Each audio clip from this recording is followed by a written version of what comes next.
पिछले क्लास में हम देख चुके हैं बाइनरी ऑपरेशन क्या होता है, और आज के क्लास में हम देखेंगे कि अलजेब्रिक स्ट्रक्चर क्या होता है और फील्ड स्ट्रक्चर क्या होता है। जब ये सब सीख जाएंगे तब पता चलेगा कि हम रियल एनालिसिस क्यों पढ़ते हैं। चलिए आइए सबसे पहले देखते हैं अलजेब्रिक स्ट्रक्चर क्या होता है। लिखिएगा डेफिनेशन।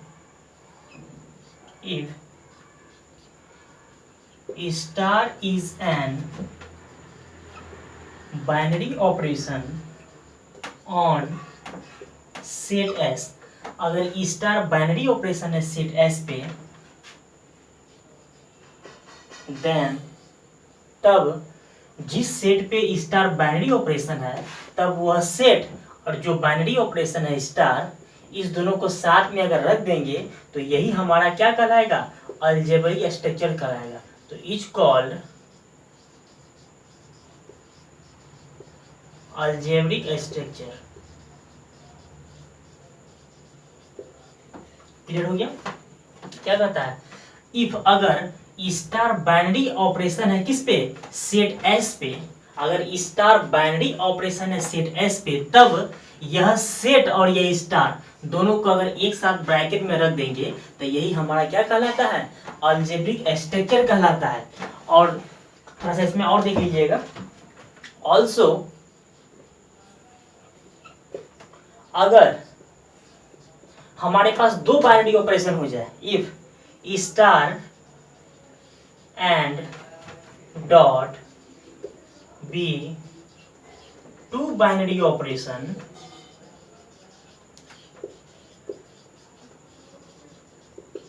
देखिए अब यहां बात कर रहे हैं दो बाइनरी ऑपरेशन है। अगर स्टार और डॉट दो बाइनरी ऑपरेशन हो जाए किस पे, ऑन सेट, जो सेट आप लिए हैं सेट एस पे, देन तब जो सेट लिए हैं वो कौन सा सेट है, सेट एस है। कैसा कैसा ऑपरेशन लिए हैं बाइनरी ऑपरेशन, पहला स्टार लिए हैं दूसरा डॉट, तो ये भी हमारा क्या हो जाएगा, जो सेट आप लिए हैं वो सेट और दो को ऑपरेशन लिए हैं, दोनों को साथ में रखने के बाद अगर ब्रैकेट से घेर दीजिएगा तो ये भी आपका क्या कहलाएगा, अलजेब्रिक स्ट्रक्चर कहलाएगा। Is called algebraic structure. Algebraic, यहाँ पे बाइनरी ऑपरेशन एक लिए थे और यहाँ पे बाइनरी ऑपरेशन दो लिए हैं, स्टार और डॉट दो बाइनरी ऑपरेशन लिए हैं। इसलिए लिए हैं क्योंकि अभी फील्ड के डिफिनेशन में ये वाला यूज होगा, तो इसलिए इसको भी यहाँ पे हम इंक्लूड कर लिए हैं। इसका एक डिफिनेशन और है, वो लिख लीजिए। कुछ लोग ऐसे भी बोलते हैं, A set S is said to be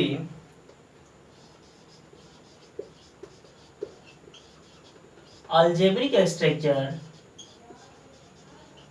A set S is said to be algebraic structure if it is closed, if it is closed with respect to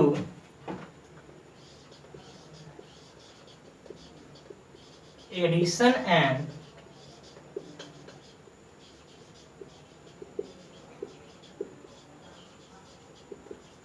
multiplication. देखिए एक परिभाषा और आ गया, ए सेट एस को ही हम क्या कहेंगे, अलजेब्रिक स्ट्रक्चर कहेंगे। कब कहेंगे, इफ अगर it is close with respect to addition, अगर यह प्लस के रिस्पेक्ट में एडिशन हो जाए और मल्टीप्लिकेशन के रिस्पेक्ट में क्या हो जाए, क्लोज हो जाए। If is close with respect to addition and multiplication, addition और मल्टीप्लिकेशन के रिस्पेक्ट में अगर यह क्लोज हो जाए तब क्या बोलेंगे, यह सेट क्या हो गया, अलजेब्रिक स्ट्रक्चर हो गया। अच्छा ये जो लिखा हुआ है क्लोज विथ रिस्पेक्ट टू, इसका मतलब क्लोज का मतलब क्या समझ रहे हैं, इसी सेट एस से एलिमेंट लेंगे, जो ऑपरेशन आप डिफाइन कीजिएगा वो ऑपरेशन डिफाइन करेंगे। डिफाइन करने के बाद जो आपका रिजल्ट आएगा, रिजल्ट आने के बाद अगर सेट एस में ही वो एलिमेंट हो गया तो वो क्लोज हो गया। आपको पढ़ा चुके हैं पिछले क्लास में। चलिए अब कुछ एग्जांपल देख लेते हैं कि इसका एग्जाम्पल क्या क्या होगा? चलिए अब ये बताइए, जब बाइनरी ऑपरेशन पढ़ा रहे थे तो उस समय नेचुरल नंबर जो है आपका प्लस के साथ बाइनरी ऑपरेशन था? हाँ बिल्कुल था। तो इसका मतलब वह सेट और जो ऑपरेशन लिए हैं बाइनरी ऑपरेशन कौन लिए हैं? प्लस। इस दोनों को अगर आप साथ में ब्रैकेट में रखिएगा तो ये आज से आपका क्या कहलाएगा? अलजेब्रिक स्ट्रक्चर कहलाएगा। उसी प्रकार इंटीजर का सेट प्लस के साथ में क्या होता है? बाइनरी ऑपरेशन का कंडीशन को फुलफिल करता है। तो इसका मतलब ये हो गया जेड प्लस को अगर साथ में अगर आप रख लिए हम एक ब्रैकेट में तो इसका मतलब जेड प्लस क्या हो गया? अलजेब्रिक स्ट्रक्चर हो गया। उसी प्रकार हमारे पास बहुत सारा एग्जांपल है। इंटीजर का सेट जो है आपका डॉट के साथ में अलजेब्रिक बनाता है। रेशनल नंबर जो है वो डॉट के साथ में भी बनाता है और रेशनल नंबर प्लस के साथ में भी अलजेब्रिक स्ट्रक्चर बनाता है। और रेशनल नंबर जो है जब प्लस और डॉट दोनों के साथ बनाता है तो एक साथ नहीं लिख सकते हैं? बिल्कुल लिख सकते हैं। उसी प्रकार नेचुरल नंबर जो है आपका प्लस के साथ नहीं बनाता है और डॉट के साथ नहीं बनाता है। रियल नंबर तो सबके साथ बनाता है। ये सब आपका एग्जांपल हो गया। और ये जो है ये डिफिनेशन आपका क्लियर हो गया इसका अलजेब्रिक स्ट्रक्चर का। इसके बाद नेक्स्ट डिफिनेशन हम लोग देखने वाले हैं फील्ड स्ट्रक्चर क्या होता है। उतार लीजिएगा, मिटा दें।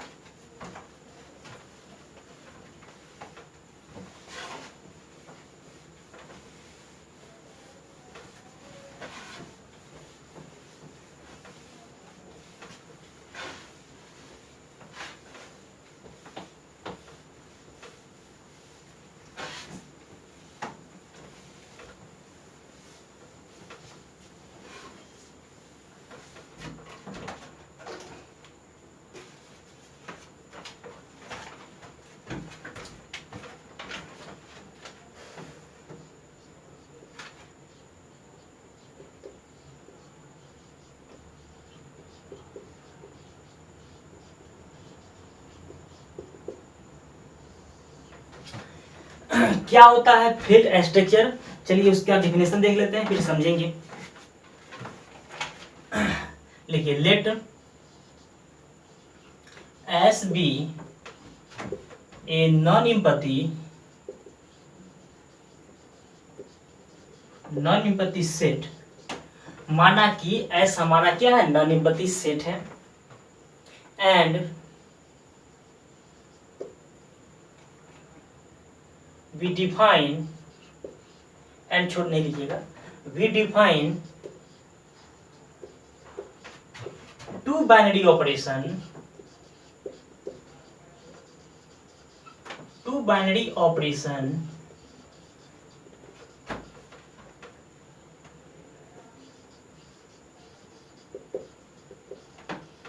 addition and multiplication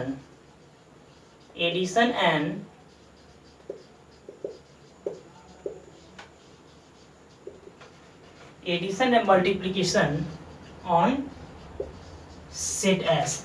set S पे हम दो बाइनरी ऑपरेशन डिफाइन कर रहे हैं। कौन सा? पहला एडिशन, दूसरा मल्टीप्लीकेशन। सेट एस कोई भी सेट हो सकता है जितना सेट अब तक आप पढ़े हुए हैं। उस सेट पे हम दो बाइनरी ऑपरेशन डिफाइन कर रहे हैं। पहला बाइनरी ऑपरेशन हमारा एडिशन हो गया और दूसरा बाइनरी ऑपरेशन मल्टीप्लीकेशन हो गया। आगे देखिएगा, देन इसी में कंटिन्यू कीजिए। Then set S together with the binary operation addition and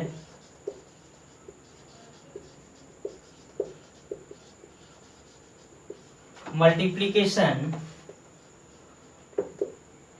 is denoted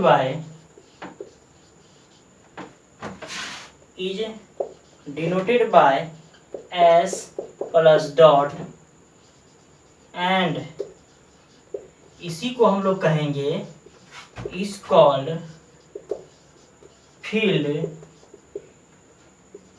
if the following condition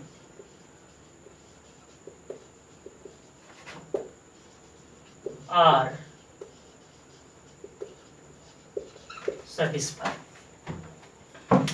अभी कुछ कंडीशन लिखने वाले हैं, लिखे नहीं है। सब देखिए क्या देख रहे हैं, फील्ड स्ट्रक्चर का डिफिनेशन देख रहे हैं। क्या कहता है डिफिनेशन, माना कि S कोई नॉन सेट है। सबसे पहले S क्या है, नॉन सेट है। वी डिफाइन, हम डिफाइन कर रहे हैं क्या, दो बाइनरी ऑपरेशन डिफाइन करें। बाइनरी ऑपरेशन क्या होता है, प्लस माइनस भाग और गुना। तो हम दो बाइनरी ऑपरेशन डिफाइन कर रहे हैं, किस पे, सेट S पे हम दो बाइनरी ऑपरेशन डिफाइन कर रहे हैं। देन तब set S together with the binary operation multiplication and addition is denoted by, हम डिनोटेड करते हैं सेट S पे दो बाइनरी ऑपरेशन डिफाइन किए। पहला कैसा, प्लस, दूसरा क्या, मल्टीप्लीकेशन, और इसी को हम लोग क्या बोलेंगे, फील्ड बोलेंगे। समझ में आ गया, S प्लस डॉट को ही हम क्या बोलेंगे, फील्ड बोलेंगे, जब ये S प्लस डॉट कुछ कंडीशन को सेटिस्फाई कर दे। अब वो कंडीशन नीचे लिख रहा है।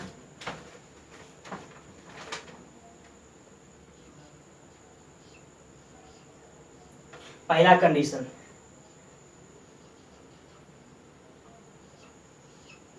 Law of addition.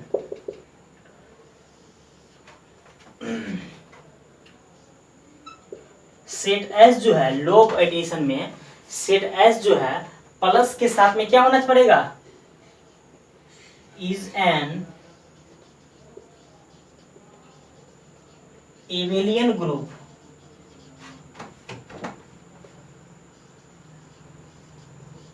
Under addition. Law of addition में 5 कंडीशन देख लीजिए कौन कौन सा। पहला कंडीशन, लॉ ऑफ क्लोजर। पहला कंडीशन है law of closure. Law of closure क्या कहता है कि अगर सेट S से दो एलिमेंट उठा लिए आप, उठाने के बाद जो ऑपरेशन दिया हुआ है, वह ऑपरेशन करने के बाद जो नया एलिमेंट आएगा वह एलिमेंट सेट S में ही होना चाहिए। पहला जो कंडीशन है, फॉर ऑल, अगर ए बी आप उठाए हैं सेट S से, तो क्या इंप्लाइज करना चाहिए, आप सेट कौन सा है, सेट तो आपका S है। आपने सेट S से दो एलिमेंट उठाया, देखिए क्या पढ़ रहे हैं, लॉ ऑफ क्लोजर पढ़ रहे हैं। बाइनरी ऑपरेशन में क्या होता था, लॉ ऑफ क्लोजर होता था। तो देखिए दो एलिमेंट आप कहां से उठा लिए, सेट S से उठा लिए। तो क्या इंप्लाइज करेगा, वह इंप्लाइज करेगा कि आप ऑपरेशन कैसा लेके चले हैं, प्लस ऑपरेशन लेके चले हैं। तो A प्लस बी भी अगर सेट S में हो गया तो पहला कंडीशन आपका फुल हो गया। पहला क्या हो गया, पहला कंडीशन आपका होल्ड हो गया, लॉ ऑफ क्लोजर।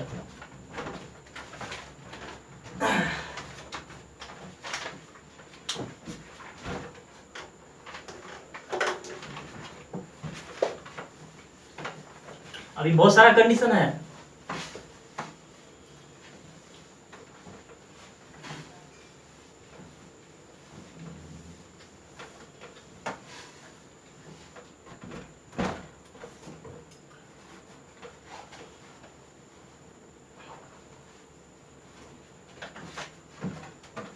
ये था लॉ ऑफ क्लोजर। अब दूसरा होगा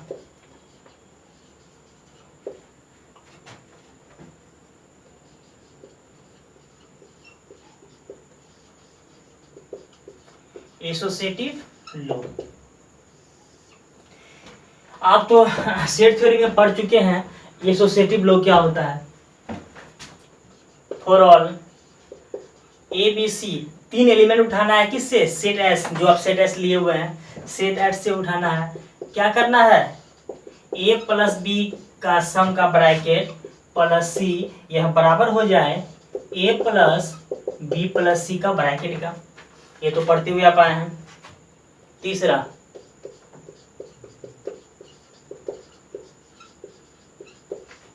existence of additive identity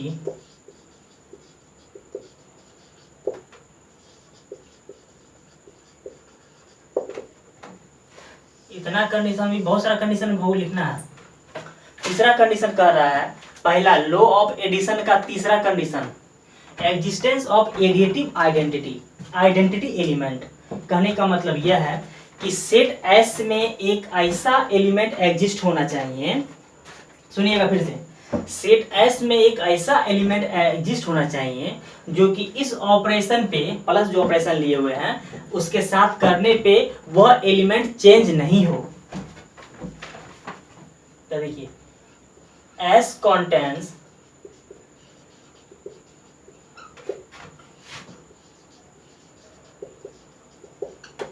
additive identity element 0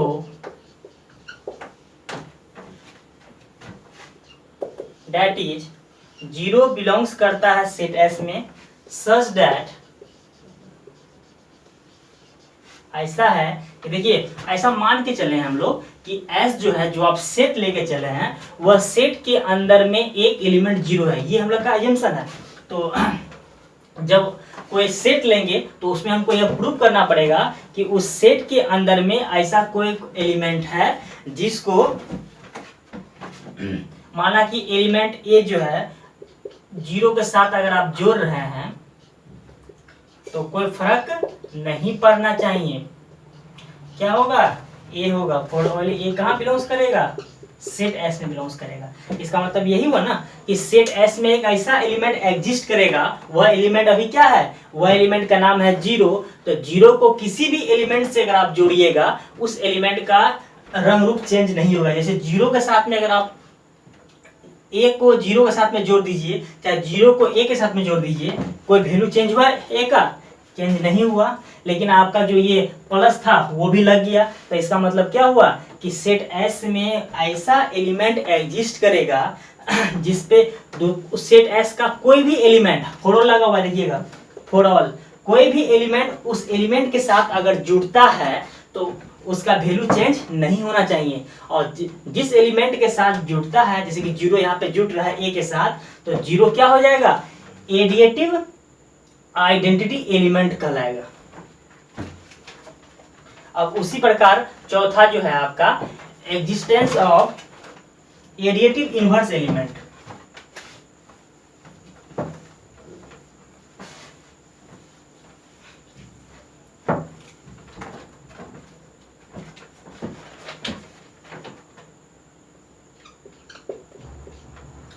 देखिए, 0 को क्या बोलेंगे? आज से 0 को आज से बोला जाएगा कि एडिटिव आइडेंटिटी एलिमेंट। आइडेंटिटी का मतलब यहाँ पे क्या हो गया कि किसी भी एलिमेंट के साथ 0 को अगर जोड़ दिया जाता है तो उस एलिमेंट में फर्क नहीं पड़ता है। नहीं पड़ा तो 0 आज से क्या कहलाएगा? एडिटिव आइडेंटिटी एलिमेंट कहलाएगा। उसी प्रकार सेट एस में जो चौथा कंडीशन है आपका, एग्जिस्टेंस ऑफ इनवर्स एलिमेंट। ठीक है, अब बता जो इसके बाद जो कंडीशन है वह एग्जिस्टेंस ऑफ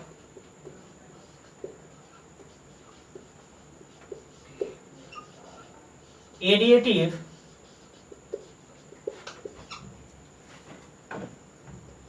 इनवर्स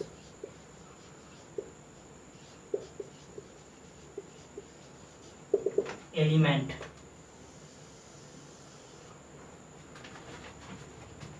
देखिएगा क्या लिख रहे हैं, for all A belongs to S, there exists minus A belongs to S such that A plus minus A या minus A plus A बराबर 0। समझिएगा क्या बोल रहे हैं? अच्छा, ये जो फॉर ऑल लगा होता है उसका मतलब क्या समझते हैं आप लोग? सेट, जो भी सेट आप ले रहे हैं, सेट अभी कैसा सेट लिए हैं हम लोग? एस सेट लिए हैं। सेट एस के हर एक एलिमेंट के लिए ये घटना घटेगा। कैसा घटना घटेगा कि अगर ए बिलोंग्स करता है सेट एस में तो ए का इनवर्स भी एग्जिस्ट करेगा। तो ए का इनवर्स क्या हुआ? माइनस ए हुआ। वो भी कहाँ एग्जिस्ट करेगा? सेट एस में एग्जिस्ट करेगा। का कंडीशन क्या होगा? कि आपके क्या कीजिएगा, उस एलिमेंट को उसके इनवर्स के साथ में अगर आप जोड़िएगा तो रिजल्ट क्या देगा, ऑलवेज जीरो होगा। और जीरो अभी क्या पढ़ चुके हैं आप, आइडेंटिटी एलिमेंट पढ़ चुके हैं। समझ में आया? चेक करने का यही तरीका है। किसी भी सेट में अगर आपको चेक करना हो उस एलिमेंट का इनवर्स उस सेट में है या नहीं है, तो माना कि 5 बिलोंग्स करता है किसमें, मान लीजिए रेशनल नंबर में 5 बिलोंग्स करता है, ठीक है, या इंटीजर में बिलोंग्स करता है, क्या -5 भी बिलोंग्स करता है इंटीजर में? हाँ बिल्कुल करता है। दोनों को सम कीजिए, क्या मिल जाएगा, जीरो मिल जाएगा। और जीरो क्या कहलाएगा, आपका आइडेंटिटी एलिमेंट कहलाएगा। और यहाँ जो आपका इनवर्स हो गया ए का, क्या हो गया, -a हो गया। उसी प्रकार कोई भी एलिमेंट, मान लीजिए आप एलिमेंट उठा लिए 10, तो 10 का इनवर्स क्या होगा, -10 होगा। और जो इनवर्स होगा, इनवर्स भी सेट के अंदर एग्जिस्ट करना चाहिए। क्लियर हुआ? अब ऐसा नहीं कि बाहर से आप इनवर्स को उठा लीजिए, नहीं, इनवर्स भी सेट के अंदर ही आपको एग्जिस्ट करवाना होगा। और इसमें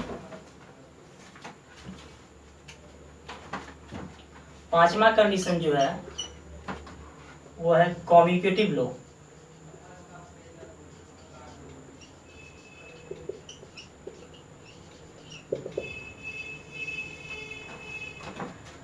फॉर ऑल, अगर दो एलिमेंट आप उठा लिए हैं सेट एस से, तो कम्यूटेटिव लॉ क्या करता है, चाहे ए को बी के साथ जोड़ दीजिए या बी को ए के साथ जोड़ दीजिए, दोनों का रिजल्ट क्या होता है, बराबर होता है। ठीक है, तो ये हम लोग अब तक जो पढ़े थे वो 1 नंबर देखिए 5 कंडीशन लिखे हैं। अब 2 नंबर देखिए, उस पहले हम लोग क्या पढ़े थे, लॉ ऑफ एडिशन। अब दूसरा नंबर में पढ़ेंगे law of multiplication.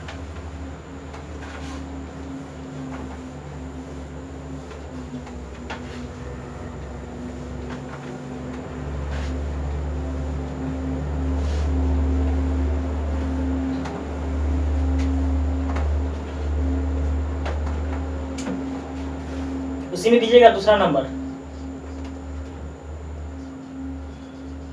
Law of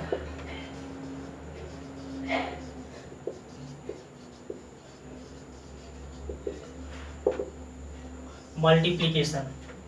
देखिए सेट एस जो है प्लस के साथ में क्या बना लिया, जो 5 कंडीशन अगर सेटिस्फाई कर गया तो समझिएगा ये एबिलियन ग्रुप बन गया। अब उसी प्रकार दूसरा नंबर में जो है आप पर इससे पहले पढ़े थे लॉ ऑफ एडिशन, अब क्या पढ़ेंगे, लॉ ऑफ मल्टीप्लीकेशन पढ़ेंगे। तो देखिए एस जो है डॉट के साथ मतलब मल्टीप्लीकेशन के साथ यहां भी ये एबिलियन ग्रुप बनाएगा, is an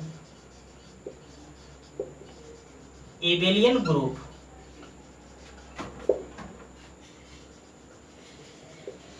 under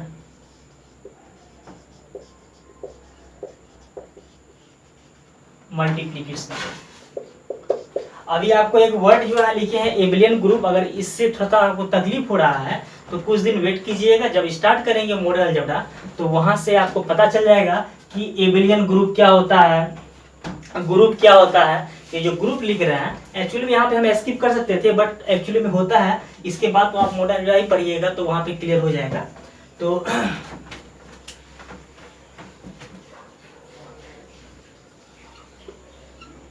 law of, यहाँ भी 5 कंडीशन, जैसे हम लोग इससे पहले क्या पढ़े थे, लॉ ऑफ एडिशन पढ़े थे, वहां 5 कंडीशन।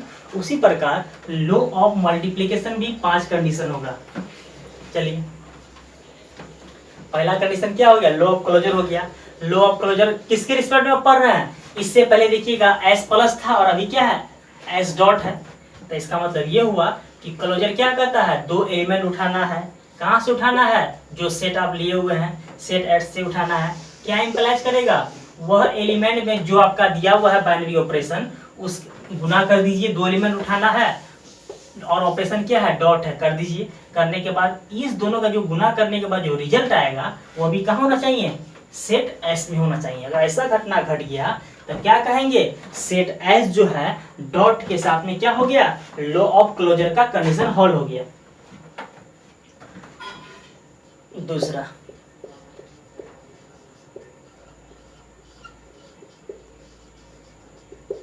Associative law. बस सेम है, यहाँ भी वही करना है। एसोसिएटिव लॉ के लिए कितना एलिमेंट उठाते हैं? 3 एलिमेंट उठाते हैं। कहाँ से उठाते हैं? जो सेट दिया होता है उसी से उठाते हैं। क्या कहता है? 2 एलिमेंट को साथ रखना है। अभी ऑपरेशन क्या लेंगे? अभी डॉट लेंगे, मतलब गुना लेंगे। डॉट सी बराबर किसके बराबर होना चाहिए? A dot C into A dot B into C के बराबर होना चाहिए। ओ सॉरी,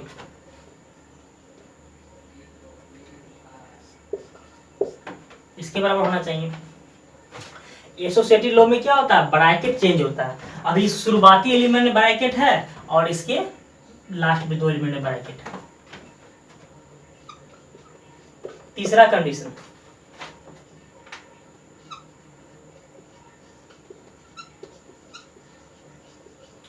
एक्जिस्टेंस ऑफ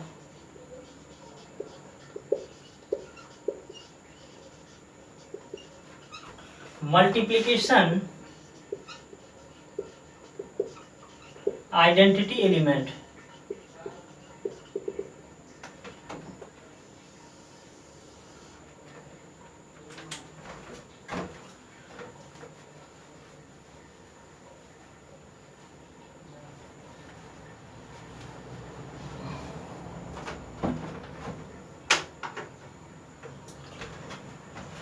जब हम पढ़ रहे थे लॉ ऑफ एडिशन तो उस समय भी ये आया था, existence of multiplicative identity element, वहां भी आया था। सॉरी, वहां पे addition sorry additive identity element आया था, और यहाँ पे क्या है? Multiplication identity element.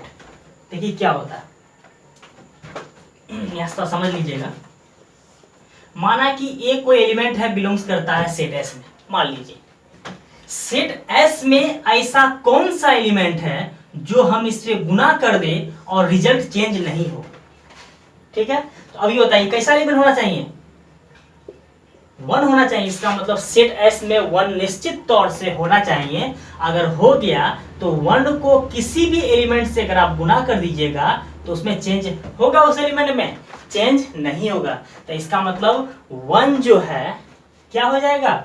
Set S का किसके रिस्पेक्ट में? गुना के रिस्पेक्ट में, मतलब मल्टीप्लिकेशन के रिस्पेक्ट में 1 क्या कहलाएगा?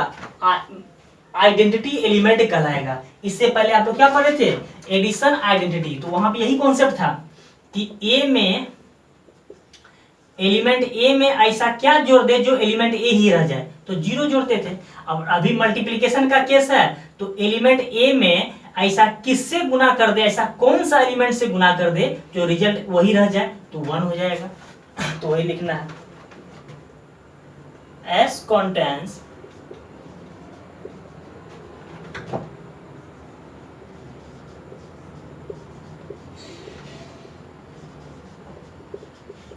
Multiplicative identity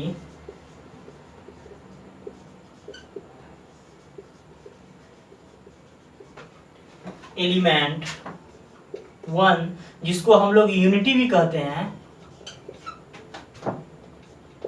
date is 1 belongs करेगा सेट एस में, सच डेट ऐसा होगा कि उस एलिमेंट में किसी एलिमेंट 1 से अगर आप गुना कर दीजिएगा, चाहे 1 को ए से गुना कर दीजिएगा, कोई फर्क नहीं पड़ेगा, जहां की फॉर ऑल सेट एस का हर एक एलिमेंट के लिए घटना घटना चाहिए। क्लियर हो गया? अब इसका चौथा कंडीशन लिखेंगे।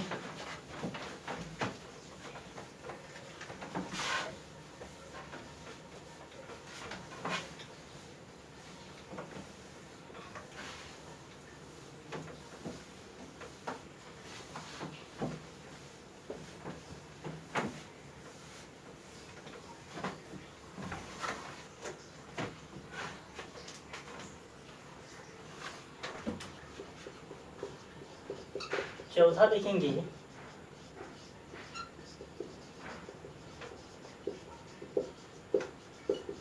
एग्जिस्टेंस ऑफ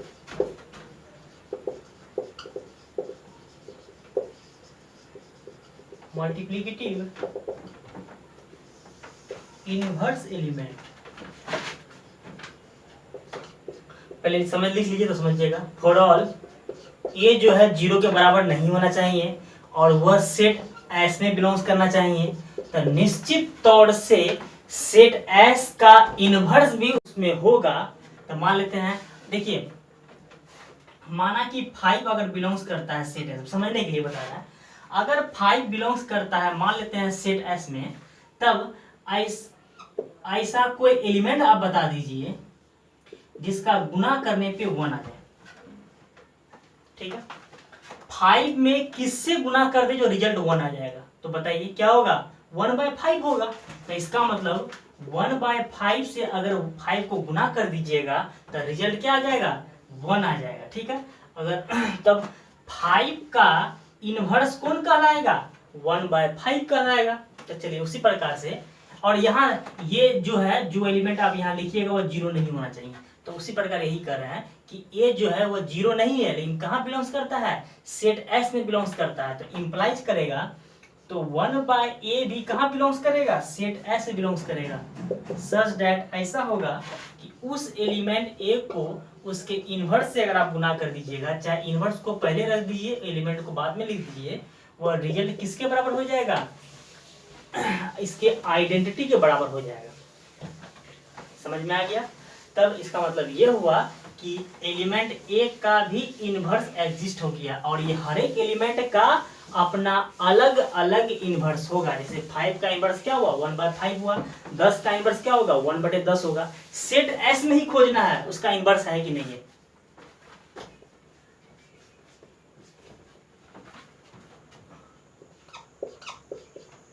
पांचवा कंडीशन,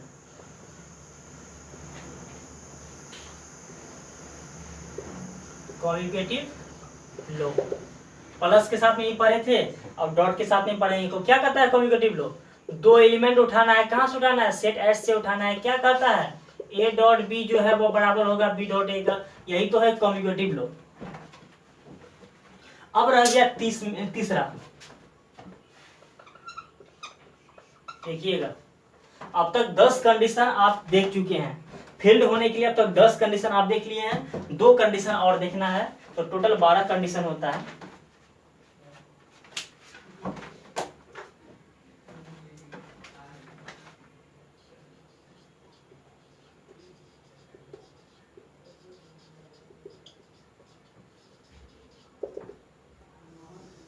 डिस्ट्रीब्यूटिव लो, डिस्ट्रीब्यूटिव लो के लिए आपको 3 एलिमेंट उठाना होगा, कहां से, सेट एस से उठाना होगा। उसमें देखिएगा पहला डिस्ट्रीब्यूटिव मतलब होता है बांटना। देखिए A dot B plus C है, तो गुना कराए तो क्या हो जाएगा, A dot B plus A dot C. अब देखिए ये जो ब्रैकेट आप लिखे हैं बी प्लस सी, उसमें किससे गुना है, ए से गुना है। बी प्लस सी में ए जो गुना हो रहा है, आप जो गुना कर रहे हैं, तो इसको इससे गुना कर रहे हैं, इसको इससे गुना कर रहे हैं ना, तब ना लिख रहे हैं। तो ये ए का जो गुना हुआ है, इस ब्रैकेट का लेफ्ट में गुना हुआ है कि राइट में गुना हुआ है, इस ब्रैकेट का तो लेफ्ट में गुना हुआ है, इसलिए इसका नाम हो गया लेफ्ट डिस्ट्रीब्यूटिव लो। अब देखिएगा दूसरा कंडीशन, ए प्लस बी को अगर सी से गुना कर दिया जाए तो क्या रिजल्ट हो जाएगा, इधर से गुना हो रहा है, देखिएगा इधर से गुना हो रहा है, तो क्या हो जाएगा, A dot C plus B dot C. अब देखिए इस ब्रैकेट को सी किधर से गुना कर रहा है, राइट से गुना कर रहा है, तो इसका नाम क्या हो गया, राइट डिस्ट्रीब्यूटिव लो। और जब इतना कंडीशन सेटिस्फाई कर जाएगा, किसमें, लो ऑफ एडिशन में कितना कंडीशन देखिए, 5 कंडीशन देखिए। लो ऑफ मल्टीप्लिकेशन में कितना कंडीशन देखिए, 5 कंडीशन देखिए, तो 10 कंडीशन हुआ और 2 कंडीशन ये, तो टोटल 12 कंडीशन। अगर कोई सेट, कौन सेट, एस जो है प्लस और डॉट के साथ, पहले यही ना देखिए कि एस प्लस डॉट क्या होता है, ये 5 कंडीशन सेटिस्फाई करता है, और एस प्लस डॉट क्या किया, 5 कंडीशन सेटिस्फाई किया और 2 कंडीशन ये। अगर एस प्लस डॉट जो है 12 कंडीशन को सेटिस्फाई कर दे, तब सेट एस को हम क्या बोलेंगे, तुम फील्ड बना सकते हो, किसके रिस्पेक्ट में, प्लस और डॉट के रिस्पेक्ट में तुम फील्ड बना सकते हो। ठीक है। तो अब ध्यान दीजिएगा, सेट एस के स्थान पे आपका काम है अब क्या लगना, सेट एस के स्थान पे हम नेचुरल नंबर का सेट रखेंगे। एक बार सब 12 कंडीशन को दिखाएंगे क्या उसमें होल्ड करता है, अगर कर गया तो नेचुरल नंबर फील्ड बनाएगा, लेकिन बनाता नहीं है। उसके बाद दूसरा होल नंबर लेंगे, रेशनल नंबर लेंगे, रियल नंबर लेंगे। अब आप जाके चेक कीजिएगा ये सब सेट पे, क्या ये सब सेट फील्ड के स्ट्रक्चर को सेटिस्फाई करता है या नहीं करता है। अगर कर गया तो जो सेट प्लस और डॉट के साथ में ये 12 कंडीशन को होल्ड कर जाएगा, वह सेट आज से हमारा क्या कहलाएगा, फील्ड बनाता है प्लस और डॉट के रिस्पेक्ट में। क्लियर हो गया। और इस बीच में आप ध्यान दिए होंगे कि दो चीज इंपॉर्टेंट हुआ होगा कि क्या, जब आप एस प्लस डॉट को दिखा रहे थे 5 कंडीशन, तो 5 कंडीशन में से 3 कंडीशन तो इजी था, बस 2 कंडीशन मेन इंपॉर्टेंट होता है। कौन, एग्जिस्टेंस ऑफ आइडेंटिटी एलिमेंट और एग्जिस्टेंस ऑफ इनवर्स एलिमेंट। याद रखिएगा, बस यही 2 इंपॉर्टेंट है, प्लस के साथ में भी और डॉट के साथ में। बाकी सब आसान है, इसमें भारी नहीं है। सिर्फ आपको माइंड में रखना है कि कितना कंडीशन को आप सेटिस्फाई कर रहे हैं किसी सेट को फील्ड होने के लिए।